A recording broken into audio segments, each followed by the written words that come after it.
Hello, everybody. Dr. Rick Wallace here, dropping in on you. I know that it's been a while since I dropped in. I took a week to get some things together. There is a lot going on a number of different fronts with the Visionetics Institute, the Odyssey Project, Master Fitness 21, um, Odyssey Media Group. There's a lot going on, and we are trying to put ourselves in a position optimally to have an impact in each one of those through each one of those entities in the area of business, in the area of community engagement, as well as we're also making some significant moves in the way we're positioning our family. So it's a lot going on. So I took some time off to get some things in order to kind of really look over the vision, evaluate where I'm at now, where I'm going, what I am demanding of myself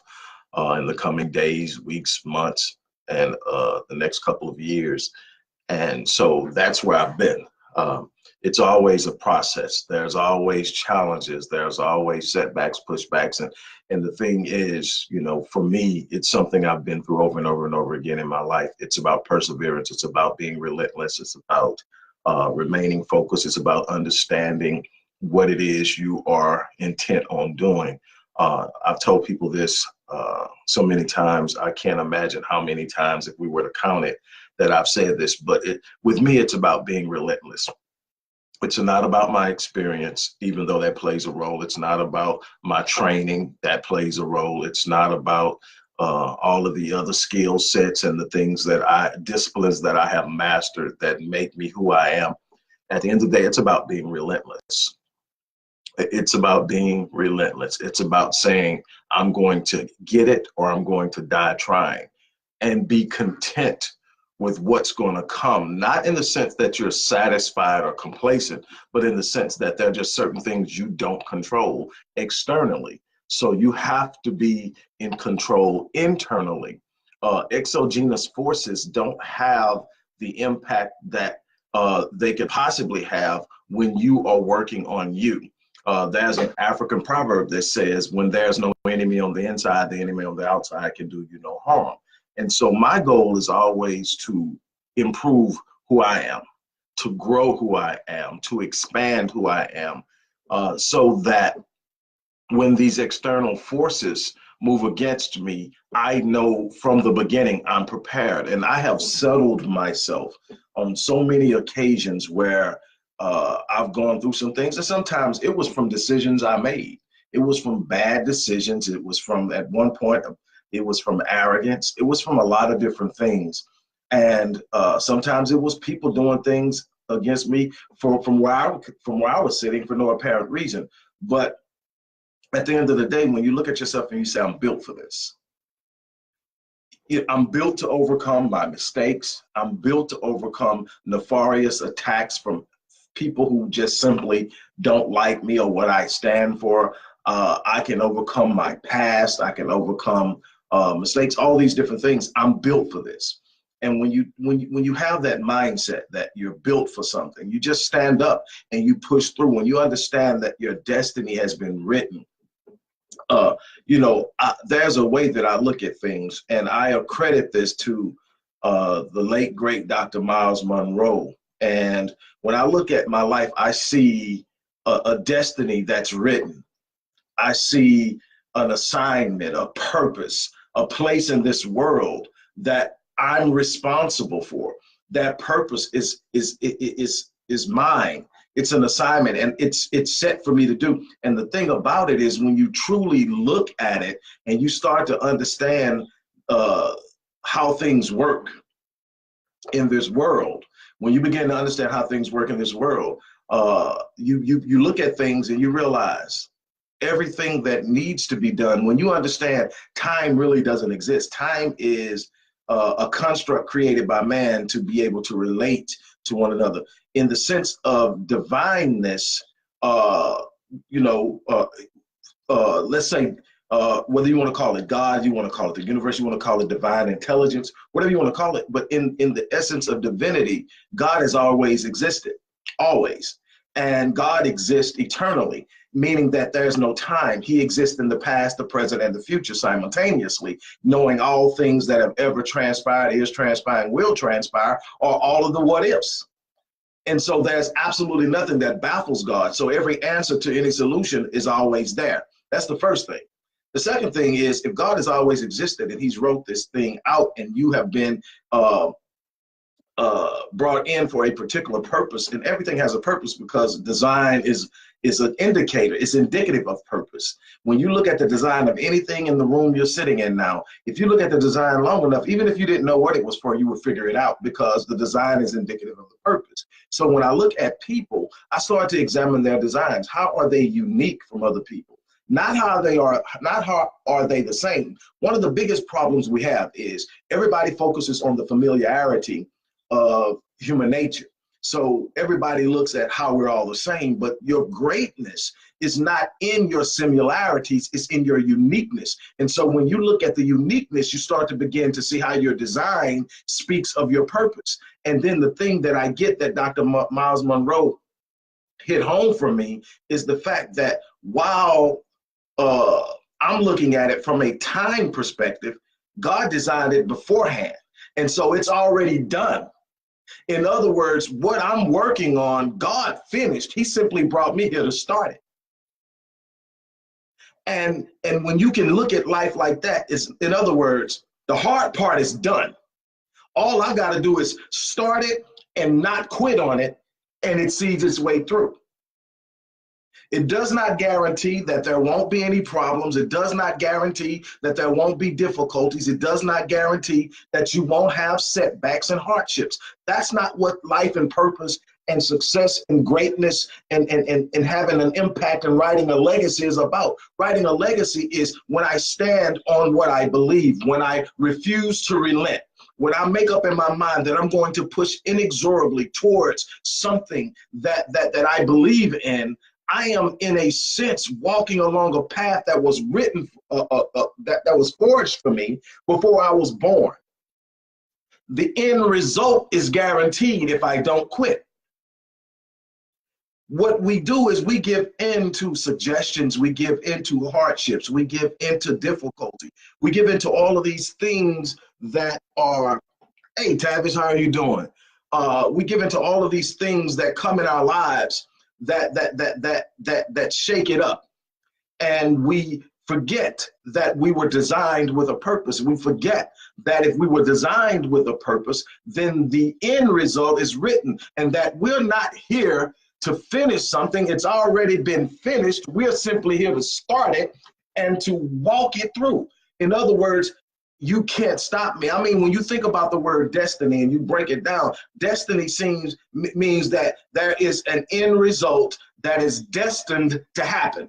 Destined is a definition of the end result. It's destined to happen, meaning that the more you try to stop it, you only ensure that it happens. When you start to look at your life and start to understand that what's shaking you right now can't break you right now, then you start to look at things differently. A lot of us are bowing out because of the fear of what we're facing, but what we're facing is actually something that will develop us, grow us, strengthen us, elevate us, but we don't want to see it. You can't be the best you can be physically without meeting some resistance in a workout of some sort. You got to challenge your body physiologically. Your brain will never perform optimally if you never challenge it to think outside of the boundaries of where it's been thinking for the last 10, 15 years. You are going to have to challenge yourself emotionally, spiritually, and psychologically to move beyond the scopes and the parameters that other people have placed around you. We call it a box. You're going to have to be able to get outside of the box in order to experience life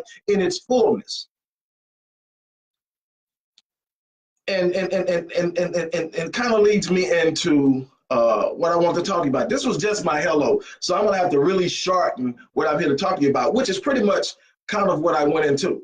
A lot of people are waiting on somebody to come along and save them. We live in a save me culture.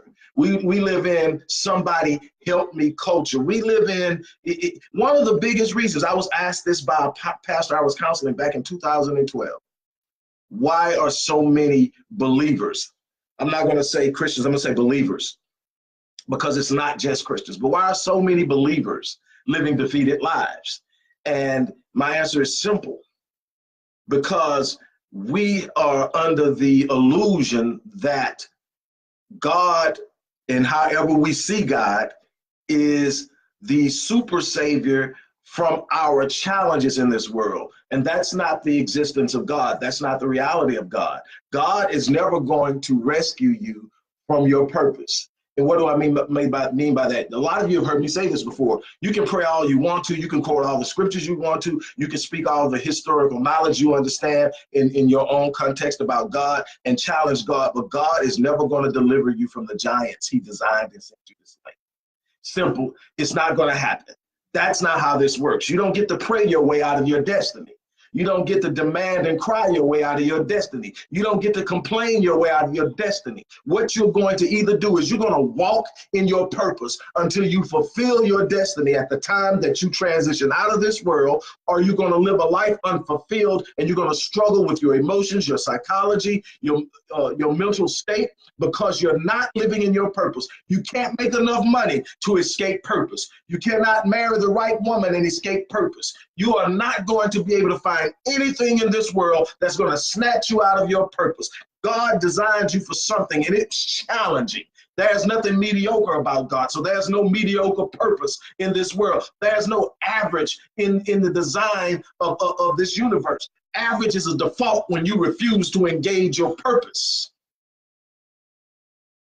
We consistently look around for somebody to come rescue you. Your rescue comes from you standing up and deciding that you're going to walk in your purpose. Your rescue comes from you standing up and deciding that you are no longer going to live in the inferior state that you've been existing, because there's something great on the inside of you that's challenging you. You are going to be able to walk out of this mediocre state of existence only when you decide that you're willing to face everything that you're going to face in order to become everything that you're capable of becoming. You are responsible for you. There comes a time when children in the home who are being parented, and a part of parenting is to get kids to do the things that they naturally don't want to do.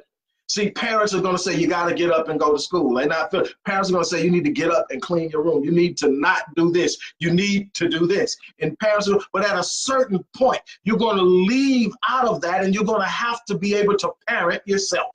You're going to have to be able to say, this is required of me, and therefore I must be disciplined in it, and I must do it, not because it feels good, because a lot of the stuff that we are required to do, that we need to do, that are the foundations of our greatness, is not comfortable.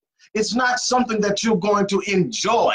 It's something that is necessary. And you've got to be able to understand that in order to be everything that you were designed to be, you're going to have to be willing to stand up, move out, and do some of the things that you don't want to do. You're going to have to parent yourself. Nobody's going to come along and save you. You're going to have to pick yourself up. Now, what you will find is, once you make up in your mind that I'm going to do something with myself, once you make up in your mind that you're going to raise the standard at which you exist, you're going to lower your tolerance for excuses from yourself and from others. You're going to demand excellence in everything you put your hands on. What you will find is that once you commit to elevating your life, there will be others that will come along in the area of providence and provide the leverage, the mechanisms, the means that you need, but not until you make a decision that you're going to rise up and live in the true nature of your design.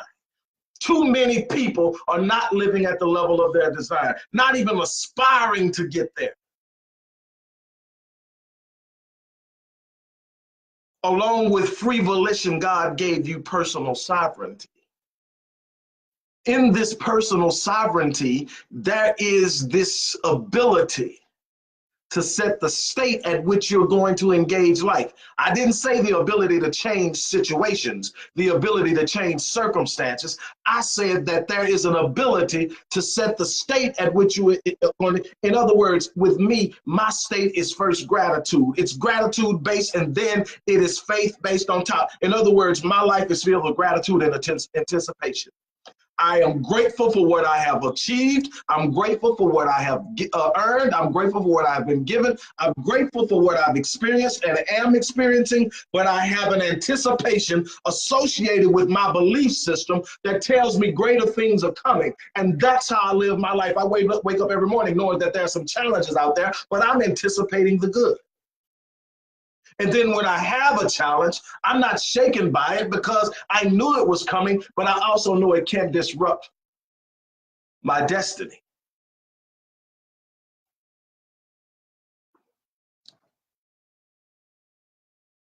No one's coming to rescue you from your destiny. No one's coming to rescue you from your purpose. No one's coming to provide this unbelievably comfortable life without challenges. The most beautiful things come out of challenge. The most rewarding things come out of challenge. The most edifying things come out of challenge. Everything that you're going to do that has any meaning, has any lasting benefit, has any lasting legacy comes with challenge. You're going to have to be willing to face the challenge. But when you're relentless in facing challenges, you get to experience life on a level that most people don't, because most people fold. Most people give in. Most people give up. I'm challenging you. Live life at the level of your design. I'm challenging you. Raise the level of your expectations. God meets you at the level of your expectations. The universe, life meets you at the level of your expectations. You will never consistently experience life anywhere above what you expect from life and from yourself. You've got to raise your expectations. I'm going to leave it there. We're going to get back on track and on schedule with all the things we have planned on each day and scheduled. Hey, Regina. Isaiah, Lee Smith, everybody for checking in. Thank you. Look, we have this cynical way of viewing life that tones us down and backs us in a corner because all we expect is negativity. We don't trust anybody. We don't even trust ourselves. We won't make massive decisions because we fear that we're going to make the wrong decision. So we make no decision and we just sit back and experience life on someone else's terms. That's not how we're designed. We're designed to be an impact, a catalyst of change, a voice for people who don't know how to speak, inspiration for those who desire more, encouragement and empowerment. But you got to be willing to walk in purpose instead of living in fear. Look, speaking of that, we're still in the place of pre-ordering. The pre-order for my next book, which is my 21st book, which is I Am. I Am speaks of the powerful precursor to declaration. I am, anything that follows I am is a declaration of who you are, what you will become. And so you got to be careful of your self-talk. When you say I am, what follows has the ability to establish reality in your life because it's cyclical in the suggestive process of your neurological functionality, which deals with your psychology and your physicality in the sense of how you make life happen. If you believe something, you speak it. If you speak it, you're going to sort of behave based on that. What you speak is going to reinforce what you believe, and you're going to create the cycle. If you're believing something positive and you behave based on that positive belief, it reinforces the belief. You now have a greater intensity along the lines of that belief, and you see yourself rising. On the other hand, if you have a negative belief on something and it's pushing you downward, the more you talk it, the more you think it, the more you talk it, the more you behave it, the more you reinforce it, and you start a downward spiral, and you're wondering, why is my life going this way? Your self-talk is setting the program that you're running in your brain that is dictating your behavior. I Am is about that. If you pre-order I Am, you get it at a discounted price, and you get a free 30-minute breakthrough session with yours. Also, you'll find information in the description box about how you can sign up for the Conquering Worry, Anxiety, Worry, and Fear masterclass. You can read about that. That's in there as well. I'm going to get off of here, let you guys get to your day. Have a great Saturday. Have a great weekend. But more importantly, start to demand more of yourself. Start to accept the challenges of life in front of you. Start to understand that you're literally here to start something that God already finished. And when you understand it and you look at it that way, hey, what can stop you? With that being said, I'm going to get out of here. You guys have an unbelievable day, and we will check in with each other at the latest tomorrow morning. We're going to deal with inspirational and motivational Sunday. With that being said, I'm getting off here. You guys have a great day.